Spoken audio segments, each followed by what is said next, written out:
Anish Giri with us at Qatar Masters. Anish, you had a very interesting game today. Can you please tell us more details of your game? Yeah, no, I completely guessed the opening wrong. In hindsight, I can play obviously many different systems and different things, but when I found this idea for the first, it was in preparation for the Magnus Carlsen Invitational tournament, where I played the match with Diane Pomnici. We had a lot of Sicilians. It was already, I think, 2021, so 2.5 years ago, and this whole concept of e5, d4, d3, because people used to go bishop to d3, and the whole d3, g3 concept was completely new, and computer wasn't showing it at the time, so it was a great discovery. And back then, I had this whole line as we had in the game, and obviously, I thought there's no way black finds these moves, particularly bishop d7 is very hard, and then in the end, rook to a7 is absolutely impossible to make.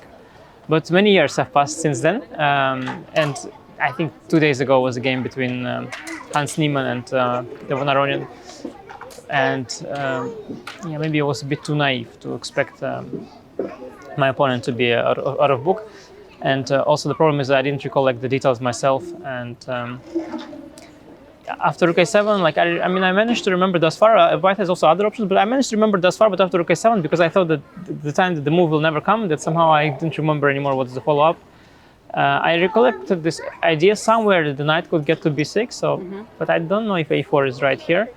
And then at some point, game was quite interesting. I'm not sure he played well. At some point, I got quite ambitious. When I went after h4, I sort of gained the tempo. But I think when he found f6, ef, gf, I should have just been happy with the draw. But I sort of thought that, in such situations, since I'm low on time, if you play for a win, you have to decide it quickly. So I decided very quickly, and once I made my move, I realized that I should have just played for a draw because there were many issues with my position.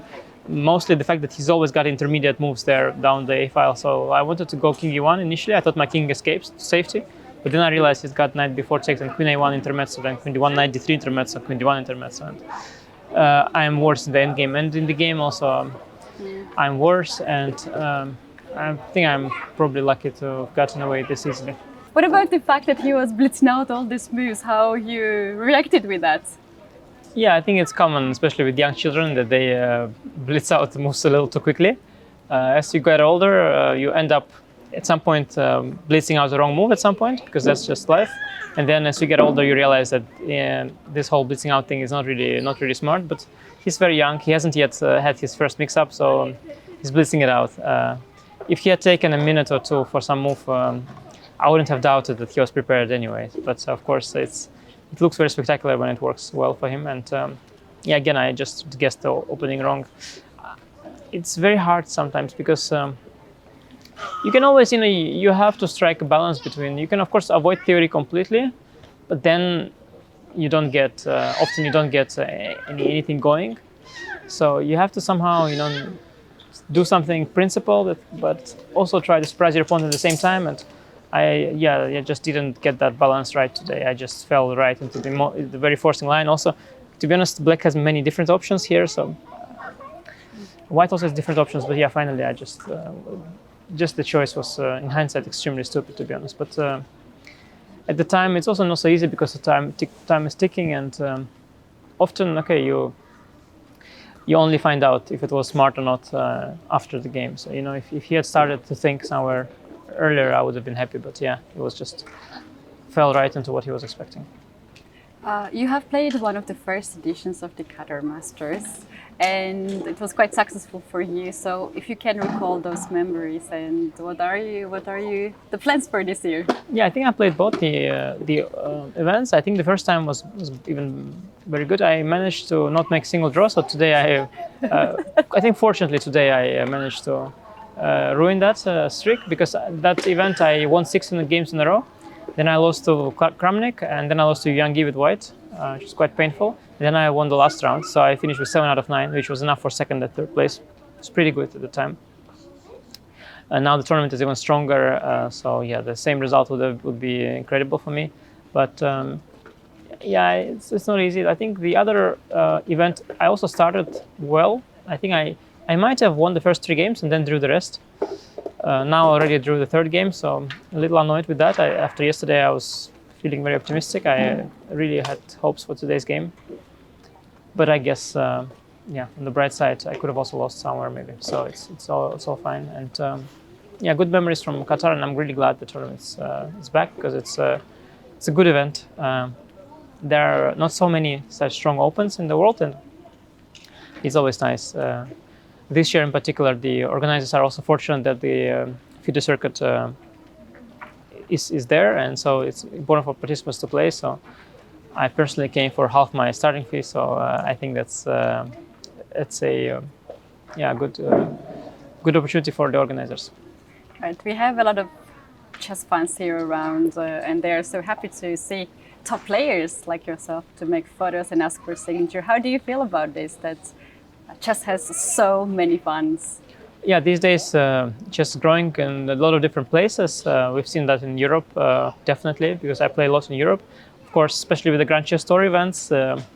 I believe in Poland it was incredible how many fans were there, but also in Romania. We see that also, you know, where I live in Holland. Although not could even be better there.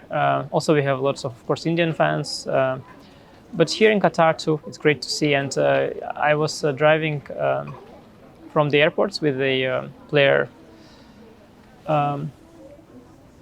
from a African country, African continent, and interestingly, even in that region as well, chess is booming, as he mentioned.